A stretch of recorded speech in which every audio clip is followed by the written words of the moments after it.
Kozhikode bus സ്റ്റാൻഡിന് സമീപം shopping കോംപ്ലക്സിലുണ്ടായ വൻ തീപിടുത്തത്തിൽ കോടികളുടെ നഷ്ടം. 75 കോടിയിലധികം രൂപയുടെ നഷ്ടമുണ്ടായെന്നാണ് പ്രാഥമിക നിഗമനം. കാലിക്കറ്റ് ടെക്സ്റ്റൈൽസ് എന്ന സ്ഥാപനത്തിന്റെ ഗോഡൌൺ പൂർണ്ണമായും കത്തിനശിച്ചിരുന്നു.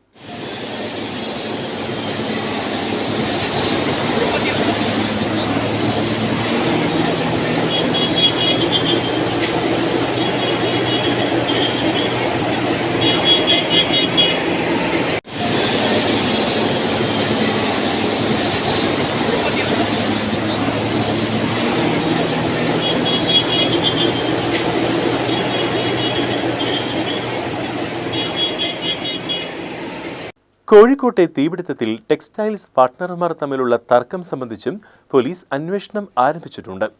കെട്ടിടത്തിലെ മരുന്ന് ഗോഡൌണിനും തീപിടുത്തത്തിൽ നാശം സംഭവിച്ചിരുന്നു.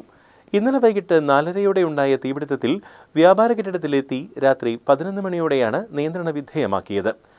ആശങ്കകളുടെ മണിക്കൂറുകൾക്ക് ശേഷം മണ്ണുമാന്തി യന്ത്രം ഉൾപ്പെടെ എത്തിച്ച് കെട്ടിടത്തിന്റെ ചില്ലുൾപ്പെടെ തകർത്താണ് ഫയർഫോഴ്സ് ഉദ്യോഗസ്ഥർ തീപിടുത്തം നിയന്ത്രണ വിധേയമാക്കിയത്. തീപിടുത്തമുണ്ടായ കെട്ടിടത്തിൽ ഫയർഫോഴ്സ് വിദഗ്ധ പരിശോധന നടത്തി. ജില്ലാ ഫയർ ഓഫീസറുടെ നേതൃത്വത്തിലാണ് പരിശോധന. അതിനിടെ തീപിടുത്തമുണ്ടായ കെട്ടിടം ഭാഗികമായി തുറന്നു നൽകി. തീപിടുത്തത്തിൽ വിശദമായ അന്വേഷണം നടക്കുമെന്ന് കോഴിക്കോട് മേയർ ബീന ഫിലിപ്പ് അറിയിച്ചു.